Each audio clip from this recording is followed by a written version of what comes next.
Good morning, everyone. Welcome to this webinar, launch of a new publication, Public Health Decision Making in CARICOM. We're delighted that you've joined us this morning for this webinar. We're going to get started with some opening remarks from our partners, starting with Sir Trevor Hassell, President of the Healthy Caribbean Coalition, followed by Nicole Foster, Law Lecturer and Head Law and Health Research Unit, the Faculty of Law at UWI Cave Hill Campus. And finally, Oscar Cabrera, who is the Director of Health and Human Rights Initiative at the Global Center for Legal Innovation on Food Environments, the O'Neill Institute for the National and Global Health Law. My name is Maisha Hutton, and I'm the Executive Director of the Healthy Caribbean Coalition. Over to you, Sir Trevor Hassell. So thank you very much, Maisha, and greetings and welcome to everyone to today's webinar to launch a new publication on public health decision-making in CARICOM. The publication is a joint effort of several organizations and has arisen out of shared experiences over the past 7 years during efforts to revise the draft of the CARICOM Regional Standard for the labeling of prepackaged foods to include front-of-package labeling in a process led by CROSSQ, which is the Caribbean Regional Organization for Standards and Quality. The publication is very timely since increasingly throughout the Caribbean, calls are being made from several quarters for greater people participation, higher level of transparency, greater accountability, and improved governance in policymaking in general and in public health policymaking in particular. It is envisioned that the publication will be of value and a resource for a wide range of stakeholders in the region and be reused by the CARICOM Secretariat in partnership with institutions and groups to improve governance processes in the region in the improvement of the quality of life of the people of the community. It seeks, at the very least, to encourage discussion on the determination and approval of the standards process, taking into consideration the health dimension to a greater extent than presently obtains. And so let me start the discussion today with an observation and comment. The current process and program of the determination of CARICOM regional standards has served Caribbean countries well since 2002, when CROSSQ was established as a regional intergovernmental organization to facilitate the development of regional standards, promote the harmonization of metrology systems, and support the sustainable production and trade of goods and services in the CARICOM single market and economy. However, over the ensuing more than 2 decades, the interplay and relationships between health and trade have become increasingly complex, with a greater awareness and understanding of the potential for trade issues and the commercial sector to adversely impact health and public health policymaking, the commercial determinants of health. A standards process then, which is led by a regional organization, CROSSQ, that reports directly to the CARICOM Council for Trade and Economic Development, and not, for example, also directly to the CARICOM Council for Health and Social Development, would seem to inevitably result in the health aspect of standards being given less emphasis and priority than that given to the commercial sector and trade in instances where there's very direct relevance of the standards to public health policy. This would be an unfortunate outcome, since short and medium-term financial gain by the commercial sector due to weak or absent public health policy will inevitably result in long-term commercial financial loss with an overall negative impact on socioeconomic development. Greater awareness of the potential for the commercial sector to adversely influence public health policy making demands that processes such as the determination of labeling standards be reviewed and updated where appropriate to ensure best public health policy making outcomes. With these few remarks, I encourage everyone to read the report and actively participate in the discussions. Thank you very much, Maisha. Thank you, Sir Trevor, and over to you, Nicole. Thank you, Maisha. On behalf of the Dean of the Cave Hill Faculty of Law at the University of the West Indies Cave Hill campus, and in my own capacity as head of our Law and Health Research Unit, it gives me great pleasure to welcome you and to reiterate the faculty's strong support for the work that is being done in this area in terms of advancing public health outcomes within the context of the CARICOM processes.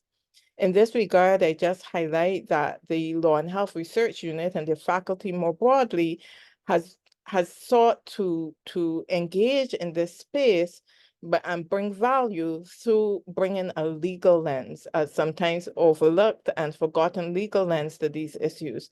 And so we welcome the partnership that we've had to date with HCC and Georgetown, and we look forward to continuing the conversation about how law and legal tools can be used to advance the governance of this region and ultimately to realize the right to health of all of our citizens in an effective and real manner. Thank you. Thank you, Nicole. And we're going to hand over now to Ms. Isabel Barbosa. She is the Associate Director of Health and Human Rights Initiative at the O'Neill Institute for National and Global Health Law. Isa is representing Oscar, who is having some connection difficulties. Isa, please go ahead. Thank you very much, Maisha. It is my pleasure to follow on from Professor Nicole Foster in welcoming all of you on behalf of the Global Center for Legal Innovation and Food Environments, which is housed within the O'Neill Institute at Georgetown Law, to today's launch of this important publication, Public Health Decision Making in CARICOM, Strengthening the Front of Package Nutrition Labeling Standardization Program. And I wanted to say that since the Global Center was established in 2020, it has been addressing unhealthy diets through legal and policy scholarship, capacity strengthening, and technical assistance in various regions. And in fact, front of package labeling is one of our policy priorities. It has been so since our foundation. And we have been directly engaged with different partners across the world in front of package labeling processes. And the launch of this report today is particularly significant for us at the Global Center, given its origins as part of our practicum course offered at Georgetown Law, which is called Regulating Alcohol, Tobacco, and Food in International Comparative Law. This is a practicum course that I co-teach alongside Professor Valentina Castagnari, and it affords students the opportunity to work with an external civil society partner or academic partner. And it was initially within this context that students spearheaded and then developed with team members from the Global Center and other organizations, of course, Professor Nicole's Foster Unit and the Healthy Caribbean Coalition. But that was how this report was originally developed, and we're proud to be here today and see it be launched. So I anticipate some robust discussions today, and I'm excited to see the impact that this report will have. Thank you. Thank you, Isa, for those opening remarks, and thanks to everyone for their opening remarks, really setting the scene. Wanted to go through some housekeeping. We have the Q&A function enabled. Please use this to ask questions. We'd like this to be an interactive session, and we encourage you to use that. Our panelists will be monitoring the Q&A, and we'll try to answer questions in real time. We've also enabled the chat. You'll find speaker bios in the chat, and you'll also find a link to the publication and useful documents referenced throughout this webinar. Before we get into the meat of this webinar, I'd like to give you a quick update on the regional FOPL process. We've recently heard the outcome of the second vote. We had our initial vote in 2021, and we recently had a second vote, 2023-24. And unfortunately, the standard, the regional draft standard on the labeling of prepackaged foods, the final draft was not approved. It was rejected by member states. And the breakdown of the voting was we had 5 member states out of the 15 who were in support of the standard. We had 7 member states who rejected the standard and 3 who abstained. And this was a marked difference from 2021 when we only had 3 member states who rejected. This time we almost doubled. So we have our work cut out for us, but I think the answer for why we did not do this so well this time is really at the heart of this document. And so with that, I'd like to introduce Ms. Kimberly Benjamin. She is a consultant at the O'Neill Institute, and she's going to share the publication with you. Thank you very much. Kimberly, over to you. Thank you, Maisha. I'm just sharing my screen here. Good day, everyone. Thank you for joining us. This new publication, as Maisha just mentioned, analyzes the front of package nutrition labeling standardization program in the Caribbean community, or CARICOM, as I will refer to it throughout this presentation. It seeks to inform the strengthening of public health decision-making. And right now we're going to take a look at its component parts. So the report is set out in 4 main parts.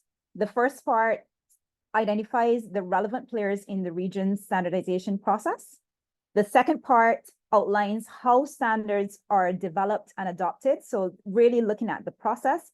And importantly, that second part also assesses potential entry points for inordinate industry involvement in the process. Part 3 then discusses some normative considerations about the standardization program, including those contained in the revised Treaty of Chaguaramas, which I will refer to as the RTC. Then the fourth part of the report, and the fourth and final part of the report, provides conclusions and also issues a set of feasible recommendations for strengthening public health decision-making in CARICOM, including within the standardization program. So let's look a little bit more at part 1. In identifying some of the key CARICOM organs, institutions, associate institutions, agencies, and committees, the report highlights relevant origins, the mandates, the nature of those entities, as well as any corresponding relationships between the actors as a result. For example, it identifies decisions of the conference, the principal organ of CARICOM, which is composed of the heads of the 15 CARICOM member states. It identifies those decisions that have either endorsed or established front of package labeling as a policy priority for the region. The report goes on to identify the CARICOM organ responsible for developing a standardization program, albeit in collaboration with other agencies. And this organ is actually the Council for Trade and Economic Development, also referred to as COTED.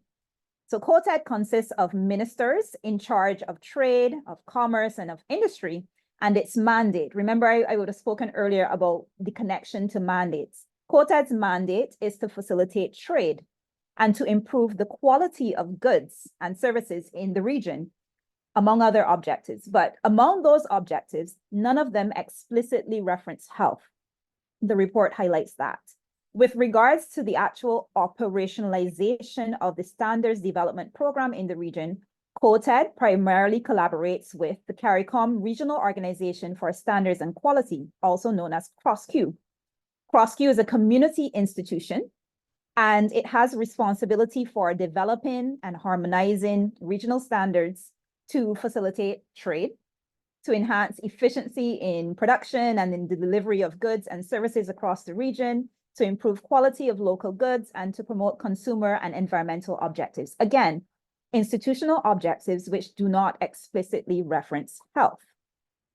The report also then goes on to highlight various actors at the level of associate institutions. And of course, the University of the West Indies is recognized for its mandate of advancing education and creating knowledge through research, among other factors.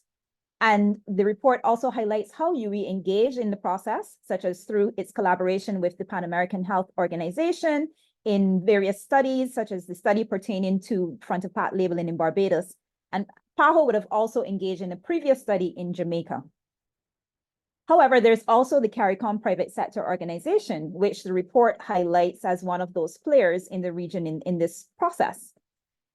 CPSO, as it's also referred to, is afforded observer status in the region to participate in meetings of CARICOM organs, such as the same COTED, or may be invited to participate in various committees or working groups, or teams that are established in the standards process. To date, however, there is no corresponding associate institution of a civil society nature. Therefore, part 1 of the report helpfully identifies several actors, but it also highlights the power asymmetries that currently reside in the standards process, especially when we're talking about meaningful participation in the process. Part 2 of the report, against that backdrop of key actors from part 1, analyzes the actual standards process. All 8 stages of the process are detailed in the report, and I'm not going to attempt to do that here in the interest of time. However, I do wish to point out a few red flags that we identify in the report where there's potential for inordinate industry interference. First, and this connects with the point that I made previously about the trade and industry origins, the nature and mandates of some of those key actors. CROSCU's Directive 1, which is their constitutive document, mandates that the chairperson or convener of the CROSCU Technical Committee, including the working groups, must have, and I'm quoting here, this is from the document, an existing role and good reputation in the industry. Likewise, other regional and other CROSCU councils and committees also have significant alignment with industry, not just at the level of chairperson, but also in terms of the membership.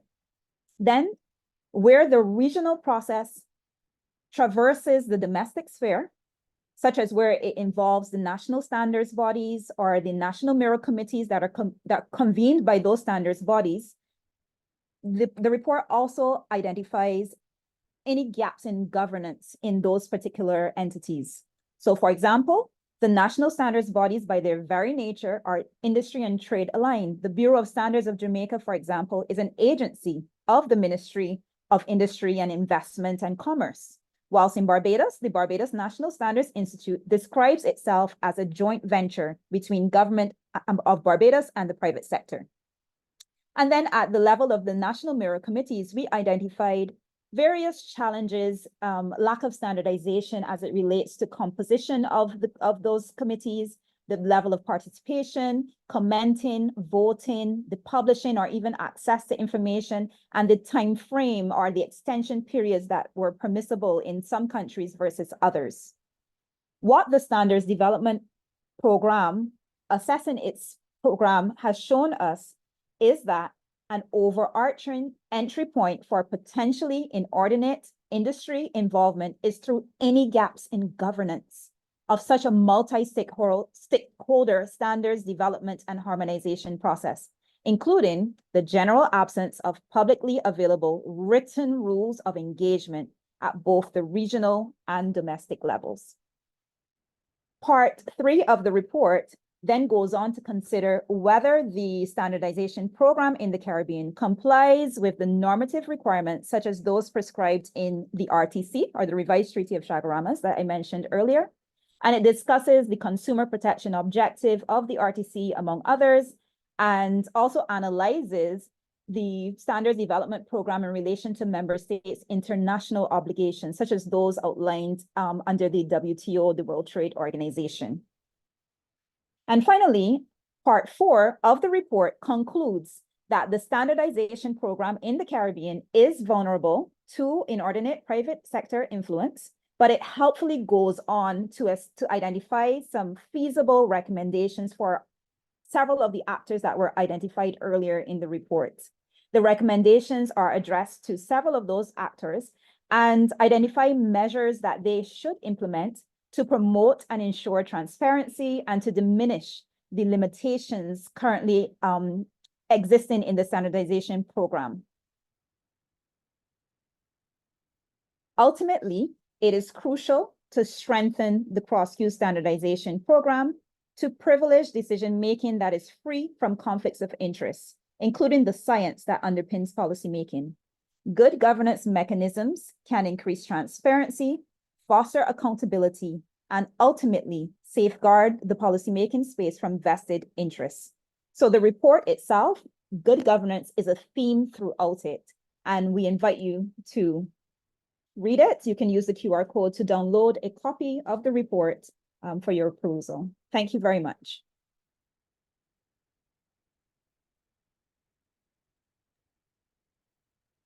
Thank you, Kimberly. I'd like now to invite Isa to moderate a panel discussion with a series of panelists, and Isa will introduce the panelists. I'd like to invite the panelists to turn their cameras on and their audio. Thank you very much, Kimberly, and thank you, Maisha. So as Maisha mentioned, I now have the privilege of moderating a panel discussion about the importance of good governance. And for this conversation, we will have Dr. Christina Hines, who is the head of department and senior lecturer of the Department of Governance, Sociology, Social Work, and Psychology at the University of the West Indies Cave Hill. We also have Professor Nicole Foster, who is the head of the Law and Health Research Unit at the University of the West Indies Cave Hill. And also Maisha Hutton, who you have heard from already in this launch, who is the executive director of the Healthy Caribbean Coalition. And last but not least, we have Shajo Lake, who is a doctoral researcher candidate at Warwick University. So thank you all for being here for this conversation about good governance. And just before we get started, I would like to remind our audience to please send your questions as you hear this conversation on go. We have the chat box available, like Maisha mentioned in the beginning, and we have also put some reminders in the chat. Feel free to use it. We will first have an initial conversation with our panelists, and then we will move on to address the questions. So just this friendly reminder before getting started. And while in setting up the stage for this conversation, I first wanted to reflect upon the role of law in the context of governance. And I wanted to bring about the concept of the legal determinants of health, which is basically this idea that the law is also one of the major factors that is shaping individuals and populations' health outcomes. A couple of years back, we had a publication in The Lancet where a commission who coined this term basically said that law can be used to structure and clarify the complex web of institutions, norms, and processes that govern global health. And this commission also pointed out that law can strengthen the governance of national, regional, and global health institutions through transparency, through benchmarking, through monitoring, as well as ongoing evaluation, civil society engagements, accountability. These are just a few examples. And the commission also noted that the law can implement fair and evidence-based health interventions. So of course, the report that Kimberly just presented and that we will be discussing and launching today brings many of these concrete challenges and opportunities to a concrete level. So I just wanted to lay some of the groundwork with this concept, and now start discussing the report a little more with this distinguished panel. So we will start with you, Maisha.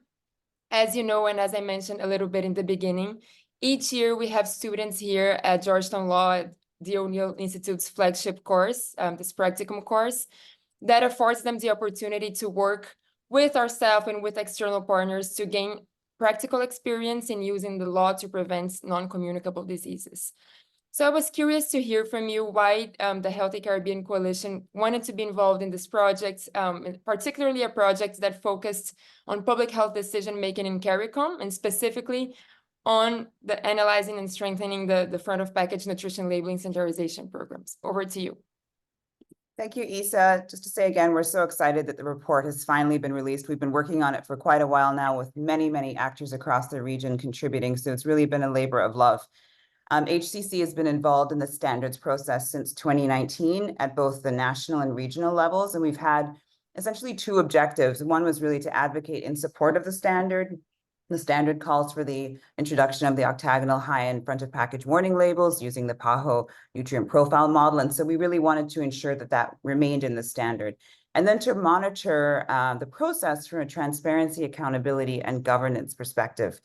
It was clear from the outset that despite the abundance of global, emerging, regional, and global scientific evidence free of conflict of interest, that there was sustained substantial opposition from various actors with direct and indirect vested interests. And they were effectively able to consistently undermine the overwhelming evidence in support of the standard. And we've seen now that, the standard has failed twice. And so, why is this, right? We have this robust evidence, and yet it's been rejected twice. And we believe, as is presented in this report, that this is largely a failure of governance systems to protect the standards process from conflicts of interest and undue influence. And so let me give you a few examples, and Kimberly alluded to those in her presentation. The national merit committees at the national level are established by the bureaus, and they're really tasked with coordinating the consultation and then coordinating inputs from various actors and arriving at national positions. And over the past 5 years, we've found consistently that the guidance or the protocols which are supposed to govern membership of these committees, the constitution, the balance of the membership, balance when voting, so they're really weakly defined, and thus they've been inconsistent across the region. So what we see in one jurisdiction is completely different in another jurisdiction. And so we've had, consistent, really challenging for advocates to hold the process to account because nothing is documented that we can hold on to. There's also considerable variation in how the comments are received, how they're documented, and how they're reviewed. We've seen in other parts of the world where comments are publicly available for the community to review them, and this is not happening here. The other challenge too with the comment process is that we know that whenever actors submit comments, they're really supposed to be based on scientific evidence, and we've seen repeated submissions that are not scientifically grounded being accepted and used to guide the reviews of the standard.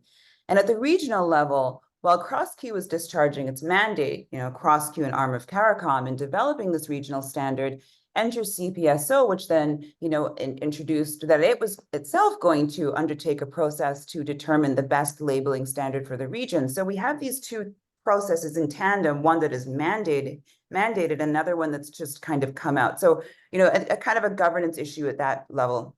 And then finally, one would ask why at this point is the vote or the outcome of the recent vote not published and available for everyone to see. So these weaknesses in governments have really lent themselves to dominance by the private sector. I hope this highlights some of the challenges that we saw and why we sought to undertake the report. Thank you so much, Maisha. This is very interesting. It made me think, just yesterday we were teaching this class in the practicum course, and we had as a guest lecturer one of our colleagues, Javier Zuniga from Mexico, from El Poder del Consumidor. And he was talking about how the labeling process played out in his context in Mexico. And he touched upon one of the issues that you're bringing about, when you mentioned that some of the submissions that end up being submitted for consideration are not grounded on evidence. And he said that was also a challenge when the discussion was playing out in Mexico, and that one of the things that El Poder del Consumidor and civil society in general really tried to stress was this difference, right? If you have submissions that are grounded on scientific evidence, that is really an argument. Whereas if you have other submissions that don't have this kind of grounding, it's really just an opinion, right? So this difference between arguments and opinions, I found it interesting that I remember that while you were making your remarks. So thank you for that. And now we'll turn to Shajo. I have a question for you. As the lead author of this report, you were, of course, involved from the very beginning in research and publication. And you were also directly involved in the standards process in Jamaica as a member of the National Consumers League. So I wanted to ask you, Shajo, what did both of these engagements highlight for you about the public health decision-making in CARICOM? Thanks, Isa. There were quite a few concerns, but I think I'll just focus on two because Maisha touched quite a few of them.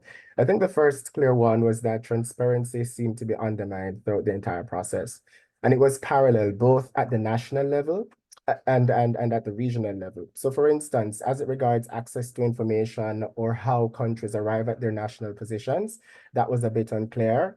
Also, it was also unclear how countries formed their committees. So you had instances where stakeholders who perhaps should not have been in a particular stakeholder grouping was voting in that stakeholder grouping. So there was quite a bit of confusion in how that operated, and there weren't any documented rules that could guide the process. Now, CrossQ's Directive 1 does state that some kind of stakeholder involvement should happen. However, there's not much specific guidance on what that should look like. And so what we've had is just countries trying to come up with a process that, sometimes does not necessarily pan out in the way that when you're developing conflict-free, when you're using evidence to guide policymaking should happen.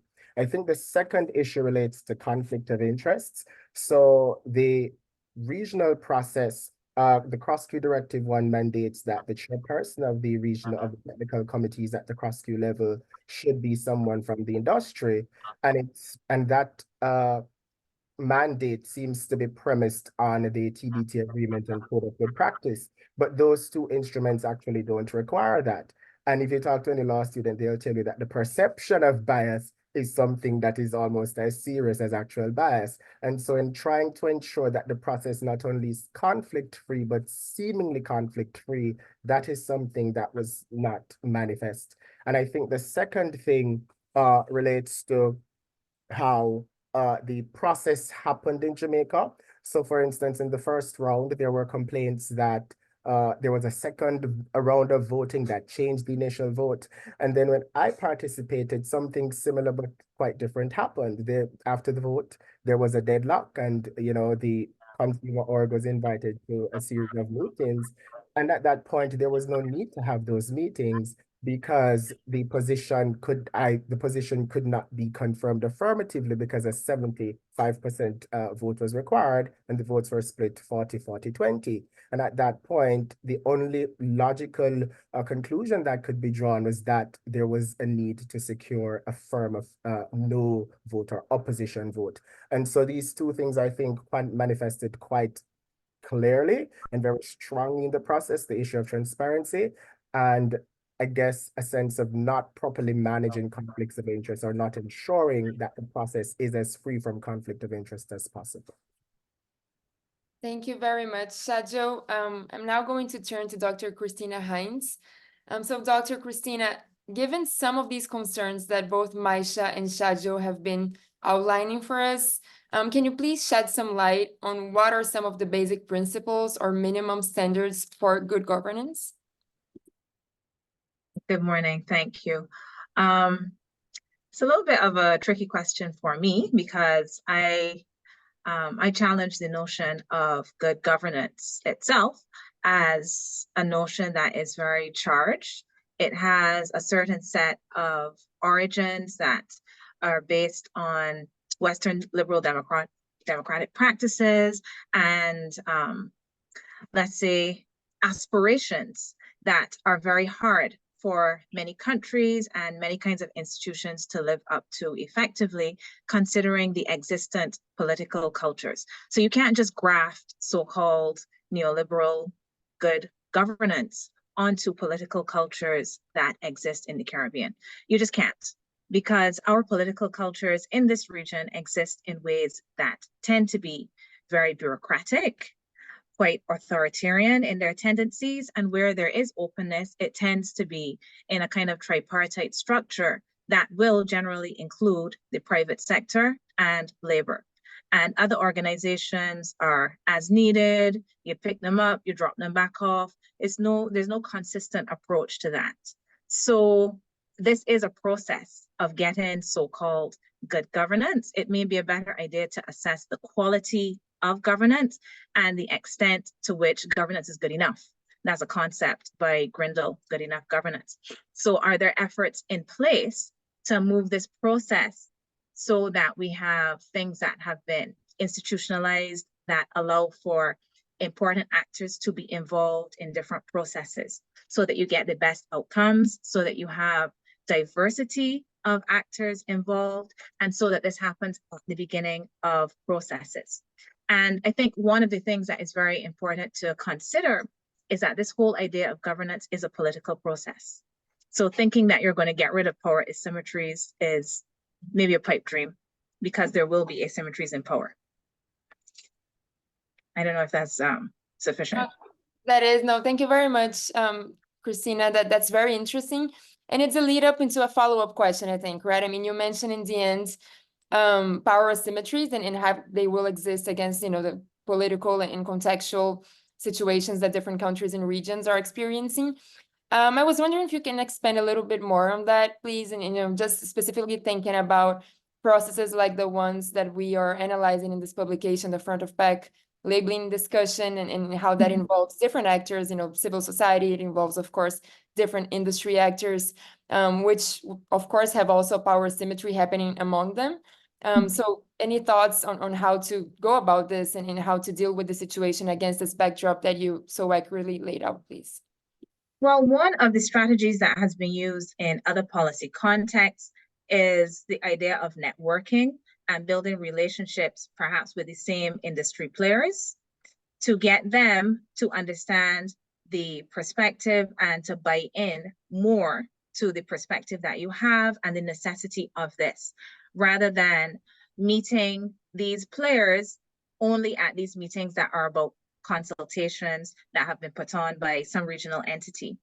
So really building relationships over time with some of these entities so that their interest and their position shifts, right? So that's one of the approaches that can be used, as well as building this relationship with the governments as well. So there's a lot that would need to happen behind the scenes in terms of networking that would encourage actors to do things, especially in the absence of institutionalized mechanisms that allow for information sharing.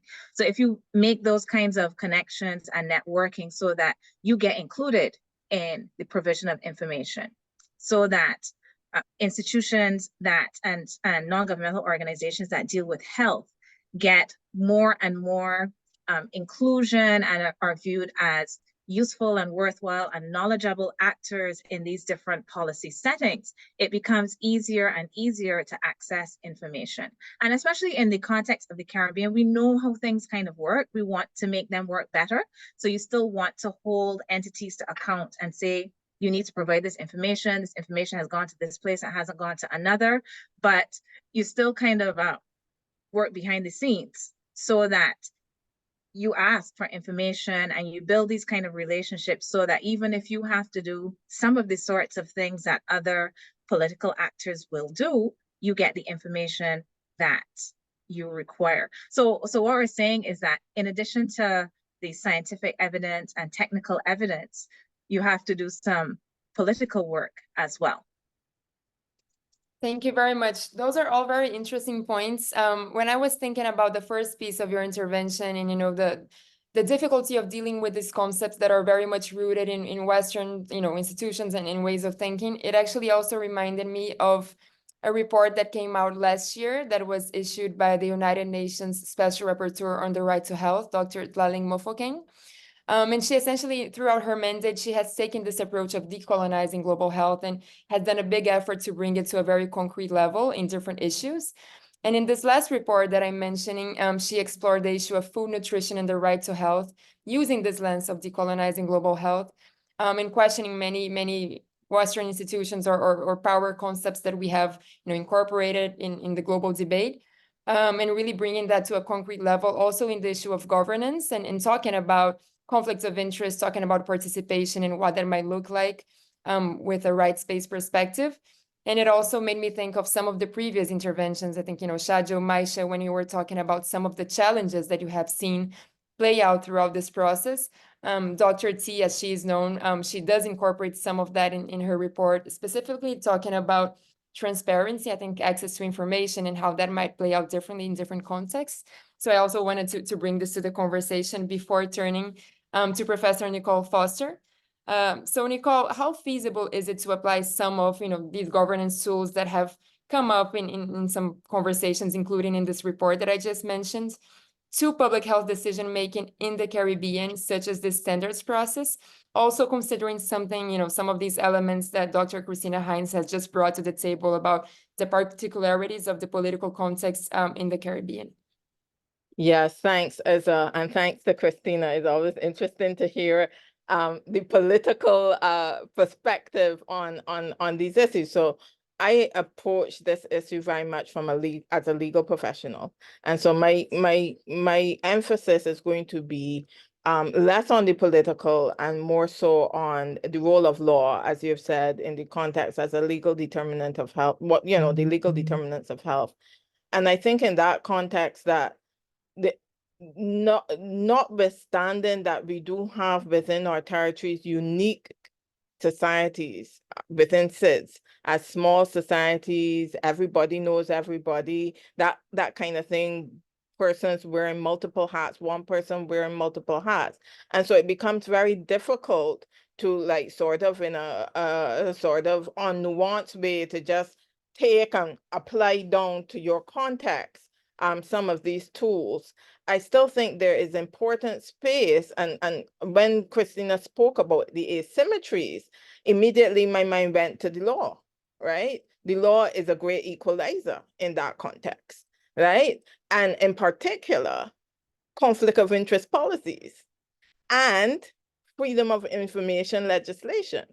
I mean, that levels the playing field because to my mind, and certainly we have seen it in the context of our battle with front-of-pack warning labels, you know, as she says, a lot happens behind the scenes, but the behind the scenes discussions are very much premised on who is perceived as important, who is perceived as relevant, etc.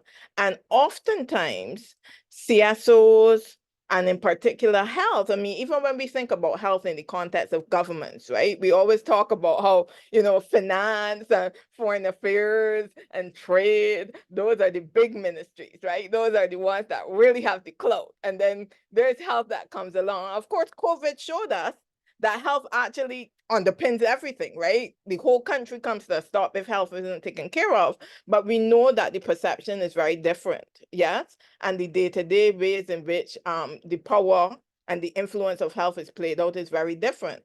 And so I think in that context, it becomes really important for us to explore ways of leveling the playing field in structural ways. And I remain convinced that it is possible. So even as we within our societies absolutely have to take account of, and I think we as CSOs, we have learned a little bit about lobbying and working behind the scenes as well, you know, coming out of our experiences with front-of-pack warning labels. And indeed, I mean, I say all the time, to my mind, our success really in 2021 with 6 countries voting in favor and 3 abstaining, which means they didn't count to switch the vote, you know, towards the total, and only really 2 because we had that very questionable changing of vote by Jamaica. That really was a reflection not just of our use of the science, which we did effectively, but also to work in the system, right? Recognizing that it was important to build some of those relationships. It was important, in particular within government, to help them understand these connections. But I think besides that, that is always going to be there. I think as small societies, we'll never get to a situation where, you know, who you know doesn't matter. Who knows you doesn't matter. It always will. But what we try to do, and we see it even outside of a health context, right? We see it in the context of the efforts to regulate things like integrity in public life, and you know, as I said, the Freedom of Information Acts and legislation and other things aimed at trying to create at least a structure, a framework, because as Maisha was averting to, one of the real challenges we have in this space and that we have as lawyers in this space is a lack of a framework to hold somebody to account. You need that frame of reference. You need to know what is it that is the expectation in terms of how this is supposed to happen. And then I have an entry point to say, but hey, yeah, put up my hand. No, you didn't do this right. And then we can have a conversation about how we resolve that in a way that is consistent with the overall goals of the process. And so that's my sort of take on it. I think that the very uniqueness and the smallness of our societies and therefore the prominent role that power and relationships play within our society necessitates, demands that we actually see much more happening in terms of law.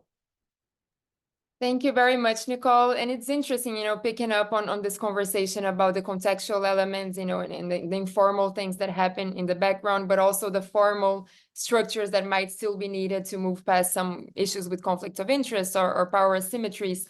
They actually speak to one of the questions that we had received, which was, is it possible that governance looks different in different contexts, which I think goes very much in line with what Dr. Christina Hines started bringing to this conversation.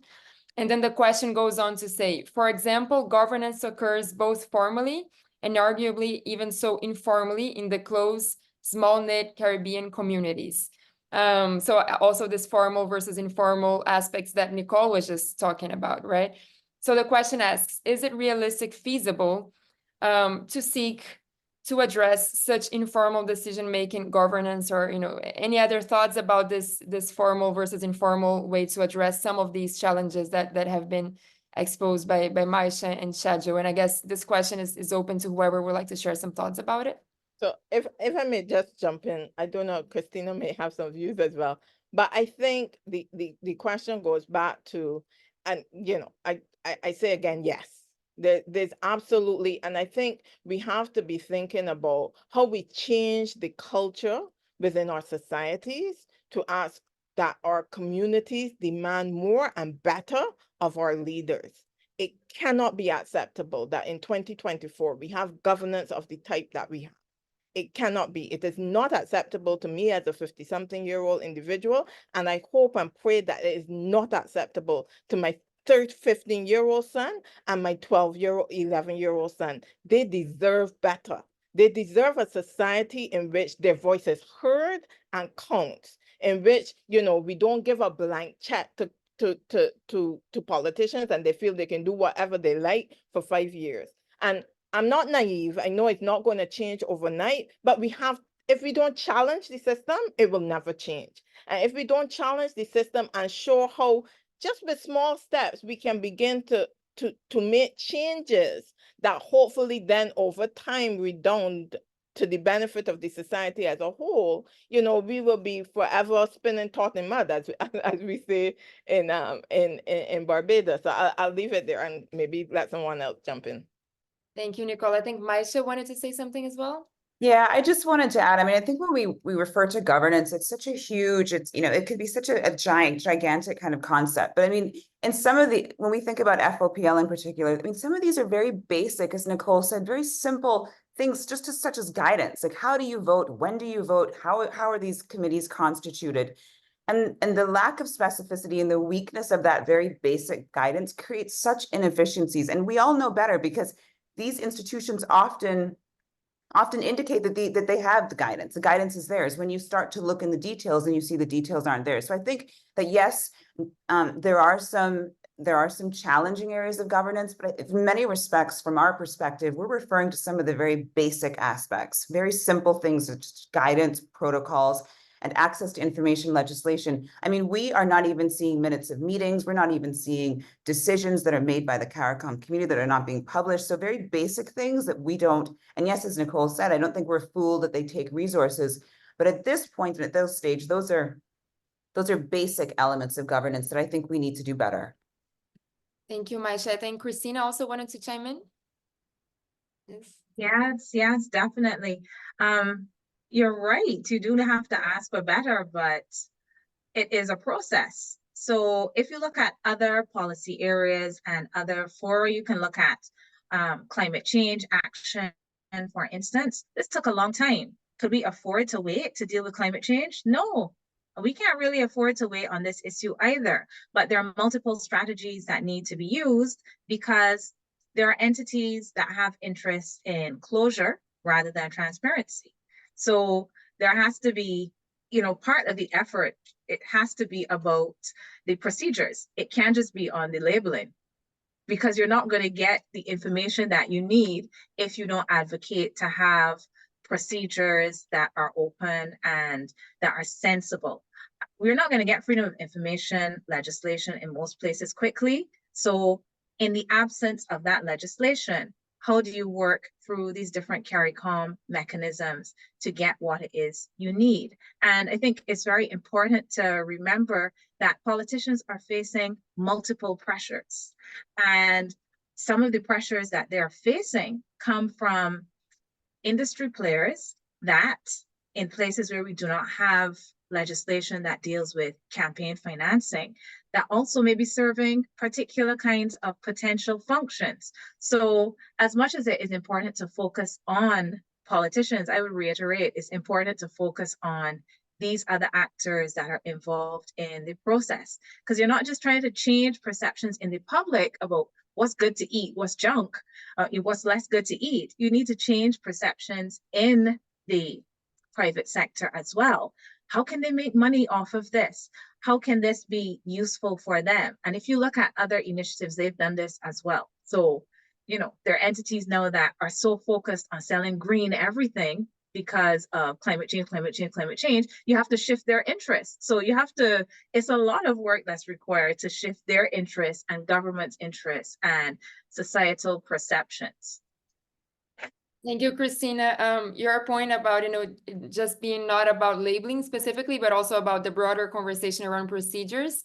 I found that a very interesting point. And, all of us who have been working on this report over the last year, this is something that we have, we keep coming back to this point that in the end is front of pack labeling and how that conversation is playing out is one concrete case that showcases a broader governance discussion, a broader, procedures discussion.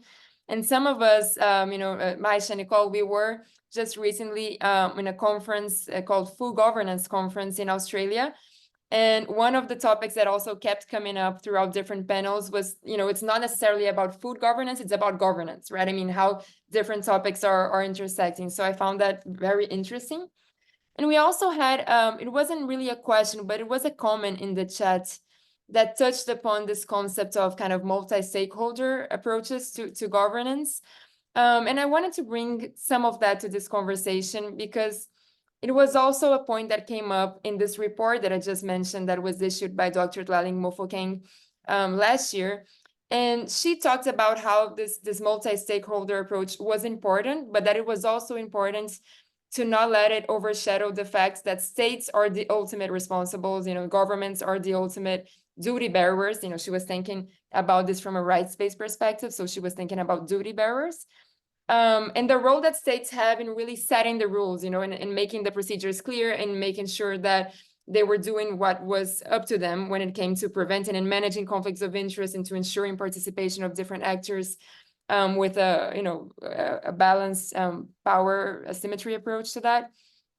So I wanted to bring this conversation and see if any of you had some thoughts on this. How do we go about ensuring that there is a multi-stakeholder conversation, but at the same time, this doesn't eclipse the fact that government is the primary actor that needs to set the rules of the conversation and to make sure that especially those who have been kept apart from the debate and that have less power in the conversation are able to participate and not only have a seat in the table, but also have a meaningful seat on the table.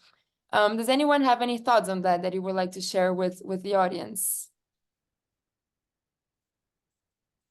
I think from the research, it's clear that what is missing is that the process isn't as standardized as it could be. And I think that that is a good starting point, ensuring that the relevant players are identified. So we know that we need a CSO, we need people from the industry, we need all of these different stakeholders who have an interest, ensuring that they have a seat at the table, but ensuring that when they do come to the table, there are rules that guide how they operate at the table. Because right now in Jamaica, for instance, it's not a case that they're not all at the table. It's perhaps that how they're at the table may not be how they should be at the table. And then how they operate when they're at the table is quite unclear. So certainly some rules around how that operates in terms of the different relationships between these persons or stakeholders, I think is a good starting point. But I kind of want to touch on the point Nicole was mentioning earlier about how we can move the needle on these issues. I think one of the key things that the report points out is that it's not just a policymaking process that exists at the regional level. There's also a court that is responsible for interpreting the treaty, and cross-Q and quoted as creatures of that treaty that were created by it are subject to the jurisdiction of that court. And so the court does have the authority to interpret the rules around how things operate. And I think there's a reason it's there, right? To hold the process accountable. So if we think about how democratic societies are typically organized, you have your legislature, in your two different houses or whatever, and then you have the judiciary and the executive. And in this CARICOM regional process, there is a court. And I think in terms of accountability, that is something that's worth thinking about, how it is we go about moving the needle on these things. Since the political economy is what it is, how can we treat with that and use the available mechanisms to move the needle on issues? Thank you, Shajo. That's such a relevant comment, and it's a good segue into something that I also wanted to bring to the audience, which is the fact that now we have a new cohort of students in the practicum course that I mentioned multiple times, and The students are currently working on a project also with the Healthy Caribbean Coalition, also with Professor Nicole Foster and her Law and Health unit at UWI Cave Hill. And essentially what they're doing is that they're seeking to identify and analyze the legislative process for enacting mandatory front of pack label laws at the domestic or sub-regional levels, trying to recommend legal avenues, legal strategies to address some of these issues that have come up in today's conversation. So I wanted to flag that because I think it goes to the point that you're making, Shajo, which is a really good one. So in the interest of time, what I wanted to do to start closing is maybe give all of our panelists an opportunity to share one takeaway or, one last thought that they would like to start closing this launch. So I'm not going to assign any particular order. I don't know who would like maybe to go first. Okay, let me jump in first and get it out of the way. So just my parting thought is this, and it piggybacks on Shajo's point, coming from the position of an international lawyer and a domestic lawyer. It's so critical that we use law and we use law more effectively to make our processes more accountable. In this regard, the CCJ is a critical tool. As it has not only jurisdiction as the final court of appeal of several Caribbean countries, including Barbados, St. Lucia, Dominica, etc., but also in its capacity as in its original jurisdiction. One of the big challenges, and this goes back to the same problem of governance, is access to information. We cannot approach the court in the absence of the information about the decisions that are being made on our behalf by the organs and bodies of CARICOM. And that remains a challenge and one that needs to be urgently addressed so that the citizens of CARICOM can realize their rights effectively, both at the domestic level and at the regional level. Thank you, Nicole. So quick takeaways. I think Maisha wants to go next. Thanks. My quick takeaway here is from a civil society perspective. I think I urge our civil society partners out there to read this report and really understand the kind of positioning of governance and how important it is. I think we were starting to increasingly realize, those of us in the NCD advocacy community, that commercial determinants of health are the biggest barrier to the implementation of NCD prevention policies. And governance is a tool, in particular, the kind of approaches and recommendations articulated in this report that can be used to rebalance the scales and create the space that politicians need to implement NCD prevention policies. And I think civil society organizations, as well as many actors in the public sector, really, we need to do a better job of sensitizing and building that awareness and understanding of this issue of governance and how to manage conflicts of interest to prevent the influence by corporate actors. Thank you very much, Maisha. Shajo or Christina, I don't know who wants to go first. Sure, I think my key takeaway is that there is quite a bit to be done, but I don't think that it's something that is undoable. And the report highlights quite a few feasible recommendations that can help to shore up the process. And so I guess my last message would be to urge the different organizations or stakeholders to whom those recommendations are addressed to really consider them, think critically about them, and try as best as possible to see how they can work. Thank you very much, Shajo. And then Dr. Christina Hines, please. Thank you. I really found it interesting listening to some of this. My observations looking at civil society organizations in CARICOM is that in the area of health, these are some of the stronger organizations with a lot more influence than we see in other issue areas. So at least you have that as a head start. It is now what I'm serious, because some other organizations do not have this level of access, organization, evidence. So that's a head start. So it's thinking of multiple strategies that you can use to get better outcomes. The court is one, the networking and caucusing is another, some of the behind the scenes business and pushing for appropriate procedures. But I think there's a lot that is really beneficial in this report that shows how much civil society organizations can actually do. Thank you so much. And I wanted to thank all of our panelists for a very rich conversation. And with that, I have a list of people that I really want to thank throughout this whole process, from the beginning of the conceptualization of this report to the launch today. And I want to start thanking the various reviewers. We had a very multiple, body of reviewers. So I'm going to name them just quickly: Beverly Barnett, Francine Charles, Deborah Chen, Kieran Dobson, Sir Trevor Hessel, Barbara Magaw, Margarita Melillo, Danielle Walwyn. So a lot of people who gave their time to really review this, thoroughly, this report. I also, of course, want to thank the Healthy Caribbean Coalition, the entire team, all of the people who have been running this webinar included, the University of the West Indies Cave Hill Law and Research Units. Our team at the O'Neill Institute, we also had a lot of people supporting the report, but also the launch, the designers, Decilon. And with that, also thank the audience for sticking through with us and for participating. So with that, I will close the webinar, and thank you very much. Thank you, everyone. Bye.